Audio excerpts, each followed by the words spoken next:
ప్రధాని మోదీ ఇంటి వద్ద నిరసనకు దిగిన రాహుల్ గాంధీపై తెలంగాణ బీజేపీ అధ్యక్షుడు రామచంద్రరావు తీవ్ర విమర్శలు చేశారు. రాహుల్ గాంధీ ఒక విదేశీ ఏజెంటు. రాహుల్ గాంధీ ఇతర దేశాల నుంచి వస్తోన్న కోట్లాది రూపాయల డబ్బుల కోసం బంగ్లాదేశ్, నేపాల్ తరహాలో ఇక్కడి యువతను రెచ్చగొడుతూ ఉన్నారు.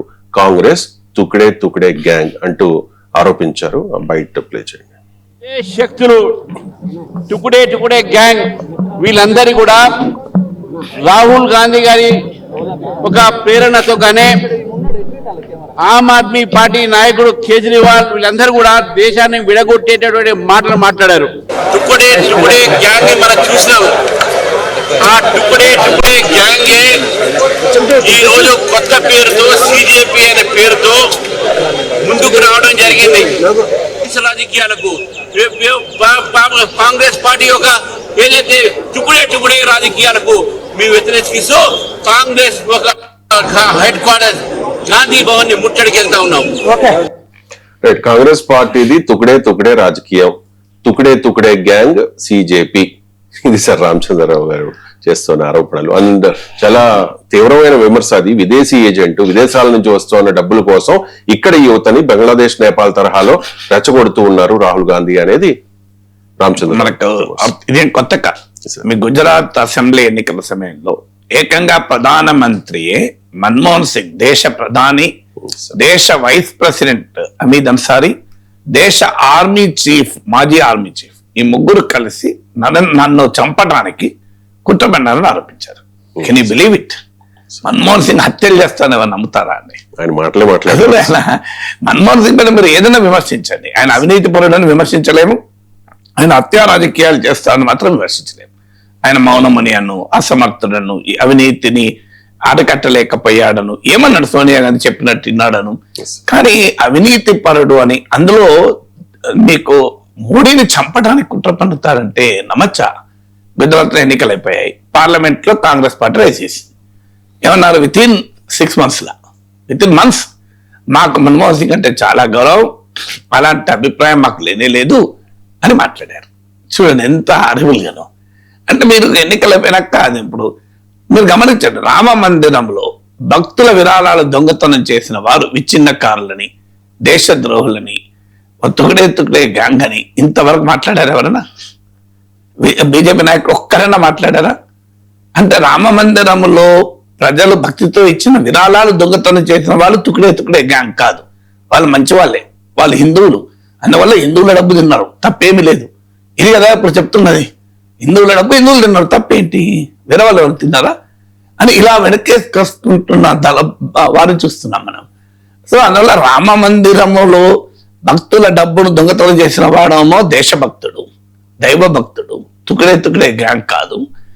అయ్యా నీట్ ఎగ్జామ్ లో ఆ పేపర్ లీక్ అయింది, లక్షలాది మంది బిడ్డలు ఇబ్బందులు పడ్డారు, 10ల కొద్ది బిడ్డలు ఆత్మహత్యలు చేసుకున్నారు. అయ్యా ఈ పేపర్ లీక్స్ పైన ప్రభుత్వానికి జవాబుదారితనం ఉండాలి అంటే వాళ్ళు విదేశ ద్రోహులు, విచ్ఛిన్నకారులు అంటే ఏమన్నా అర్థం ఉందా? ఒకసారి ఆలోచించండి మీరు.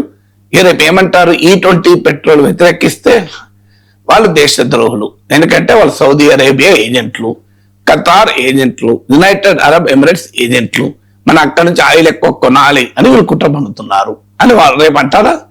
అలాగే మాకు హిందీ రుద్దకూడదు అంటే మీరు దేశద్రోహుడు. ఇదొక అన్నారు విచ్ఛిన్నకారులు, హిందీ రుద్దకూడదట, దేశ సమైక్యత అని మాట్లాడారు. అయ్యా మేము హిందీని చదువుతాం, మీరు తెలుగు చదవండి అంటున్నారు నార్త్ ఇండియా వాళ్ళు. అంతకన్నా ఎక్కువేమంటున్నాం? మేము హిందీ చదవడానికి ఎలాంటి అభ్యంతరం లేదు. హిందీ చదవకపోతే దేశద్రోహం, విచ్ఛిన్నకారుడు, మా తెలుగు చదవకపోతే దేశభక్తుల లాజిక్ ఏమైనా ఉందా దీనికి? అంటే నీవు ఏది ప్రశ్నించినా దేశద్రోహి, విచ్ఛిన్నకారుడు. అయ్యా మీరు ట్రంప్కు లొంగకూడదు, ఇది అన్యాయము, రైతులు అన్యాయం అవుతున్నారు. మీరు కాటన్ పైన 11% ఇంపోర్ట్ డ్యూటీ తీసేస్తే ఇవాళ భారతదేశంలో పత్తి రైతులు దివాలా తీశారు. ఇప్పుడు మళ్ళీ కొత్తగా అమెరికాతో కుదుర్చుకున్న ఒప్పందంలో వ్యవసాయ రంగంలోకి కూడా అమెరికా రావటానికి అనుమతించారు. ఇది ప్రమాదకరం. అంటే మీరు విచ్ఛిన్నకారులు, మీరు దేశద్రోహులు, మీరు తుకడే తుకడే గ్యాంగ్. అసలు ఏది అడిగినా మీరు తుకడే తుకడే గ్యాంగ్ అంటే అసలు అవసరం నిజమైన తుకడే తుకడే ఎవరు అనే క్వశ్చన్ వస్తుంది కదా. తుకడే తుకడే గ్యాంగ్ ఎవరు అసలు? దాని క్వశ్చన్ ఉండాలి కదా. అంటే భారతీయ జనతా పార్టీ తప్ప మిగతా వాళ్ళందరూ తుకుడేలేనా? బీజేపీ మిత్రపక్షాలకు ఏమైనా ఉంటే ఎగ్జామ్షన్ ఉండొచ్చు. ఇక దేశంలో లీడర్ ఆఫ్ ద అపోజిషన్ దేశద్రోహి. ఏమంటారు రామచంద్రరావు? రాహుల్ గాంధీ విదేశాల నుంచి డబ్బుల కొరకు దేశద్రోహ కార్యకలాపాల్లో భాగంగా ఈ పని చేస్తున్నాడు. మీరు రాహుల్ గాంధీని ఏమన్నా విమర్శించండి, ఆయన సీరియస్ పొలిటీషియన్ కాదనండి, ఆయనకు అవగాహన లేదనండి, ఆయన ఇంకా జనాన్ని అట్రాక్ట్ చేయలేకపోతున్నారు, మీరు ఎన్నన్నా విమర్శించు. కానీ దేశద్రోహులు అని గాంధీ కుటుంబాన్ని అనలేము. ఎందుకంటే వారి కుటుంబంలో మనకు తెలుసు, రాజీవ్ గాంధీ ఎల్టీటీ తీవ్రవాదులకు అంతమయ్యారు, ఇందిరాగాంధీ సిక్కు తీవ్రవాదులు, ఖలిస్తాన్ తీవ్రవాదులకు అంతమయ్యారు, జవహర్లాల్ నెహ్రూ దేశ స్వాతంత్రం కోసం పోరాడి ఏళ్ల తరబడి జైల్లో ఉన్నారు. అలాంటి కుటుంబాన్ని మీరు దేశద్రోహం అంటే ఎట్లా? మీరు కేవలం విమర్శలు చేయండి. నేను నరేంద్ర మోడీ దేశద్రోహం ఒప్పుకోను, కానీ ఆ సంస్కారం మనకు ఉండాలి. నరేంద్ర మోడీ కూడా దేశద్రోహం అనకూడదు. నరేంద్ర మోడీ విధానాలు ప్రశ్నించవచ్చు, కానీ ఆయన దేశద్రోహి, దేశ ప్రయోజనాలు తాకట్టు పెడుతున్నాడు, విదేశీయులతో కుమ్ముక్కే అంటే అంతకన్నా దుర్మార్గం అనేది ఇంకోట్లేదు. ఎస్, మోడీ విదేశాంగ విధానాన్ని ప్రశ్నించవచ్చు, మోడీ ఆర్థిక విధానం ప్రశ్నించవచ్చు. మీకు ఇలా కాక్రోచ్ జనతా పార్టీ ఆ పిలుపు మేరకు వెళ్ళిన వాళ్ళు ఎవరు? సోనం వాంగ్చుక్, ఇది దేశద్రోహి. నసీరుద్దీన్ షా దేశద్రోహి. మీరు చూడండి, ప్రకాష్ రాజ్ తుకడే గ్యాంగ్ దేశద్రోహి, షబనా ఆజ్మీ దేశద్రోహి. ఇవాళ తాజాగా సల్మాన్ ఖాన్ మాట్లాడాడు, సల్మాన్ ఖాన్ దేశద్రోహి. మీకు ఈవెన్ అమీర్ ఖాన్ మాట్లాడాడు, అలా సోనం వాంగ్చుక్ ఆరోగ్యం బాగుండాలి అని. వీళ్ళందరూ దేశద్రోహులు. ఎవరు దేశభక్తులు? అనుపమ్ కేరళ. సో ఎవరు దేశభక్తులు వీరు?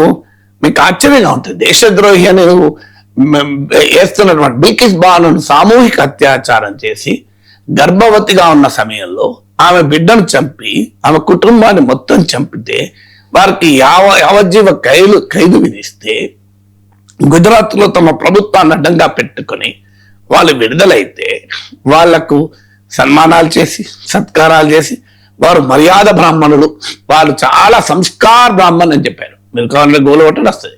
సంస్కార బ్రాహ్మణ్ అని చెప్పి బ్రాహ్మణులను కూడా అవమానించారు. బిల్కిస్ బానుపై సామూహిక అత్యాచారం చేసిన వారు బ్రాహ్మణ్ అని చెప్పడం ఎందుకు? సామూహిక ఈ దినక మన గ్రాహం స్టేట్స్ ఆయన చిన్న పిల్లవాడు ఒక వ్యాన్లో నిద్రిస్తుంటే ఒక ఉన్మాది అంటుపెట్టారు. ఇప్పుడు ఈ మధ్య ఆయనకు కూడా విడుదల చేస్తున్నారు. ఆయన దేశభక్తుడు. అంటే బిల్కిస్ బాను సామూహిక అత్యాచారం చేసిన వాడు దేశభక్తుడు. మీకు గ్రాండ్ స్టేన్స్ లో నిలువున కాలబెట్టిన వాడు దేశభక్తుడు. మీకు పెద్ద ఎత్తున దేశంలో మత విద్వేషాలు రెచ్చగొట్టి దేశం నిట్ట నిలువున మతం ప్రాతిపదిక చీలటానికి ఉన్మాదపూరిత ప్రసంగాలు చేసిన వారు దేశభక్తులు. ఉత్తరప్రదేశ్ లో హత్రాస్ లో అమ్మాయిపై అత్యాచారం చేసిన బీజేపీ ఎమ్మెల్యే సింగార్ దేశభక్తులు. కానీ తుకడే గ్యాంగ్ ఎవరు? కాక్రోచ్ జనతా పార్టీ పిలుపు మేరకు అది జనం, కాక్రోచ్ జనతా పార్టీలో ముఖ్యం కాదు అది. ఆడ కాక్రోచ్ జనతా పార్టీ ఏముందని ఆ పార్టీ అదొక పార్టీయే కాదు కదా. కానీ ఒక సమస్య పైన జనం ఢిల్లీకి వెళ్తే ఈ దేశంలో ఉన్న ప్రతిపక్ష పార్టీలన్నింటినీ మీరు దేశద్రోహులు అన్నారు, రైతుల్ని దేశద్రోహులు అన్నారు, రైతులు ఉద్యమం జరిపితే వాళ్ళని కూడా దేశద్రోహులు అన్నారు, వాళ్ళు ఖలిస్తాన్ వాదులు అన్నారు.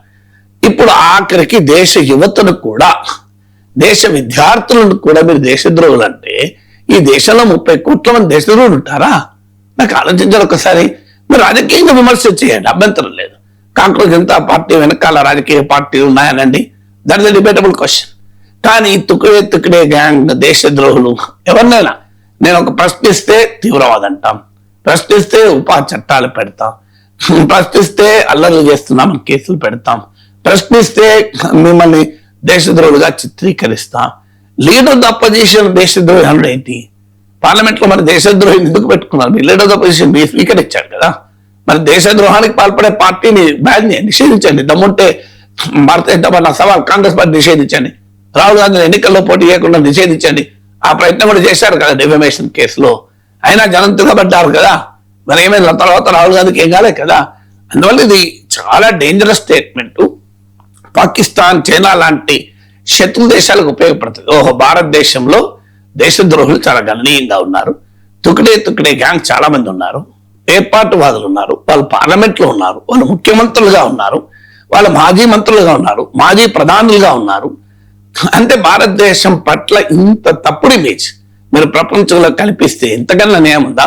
ఇంత గొప్ప భారత మాతను మీరు అంతర్జాతీయ వేదిక పైన ఇంతగా అవమానించాల్సిన అవసరం ఏంటి? భారత మాత బిడ్డలందరూ దేశద్రోహులు, అందులో సగం మంది మా పార్టీని సమర్థించిన వాళ్ళందరూ తుగ్లే తుగ్లే గ్యాంగ్ అంటే ఎవరికి లాభం? అది దేశ వ్యతిరేక శక్తులకు మీరు తాండిస్తున్నారు కదా.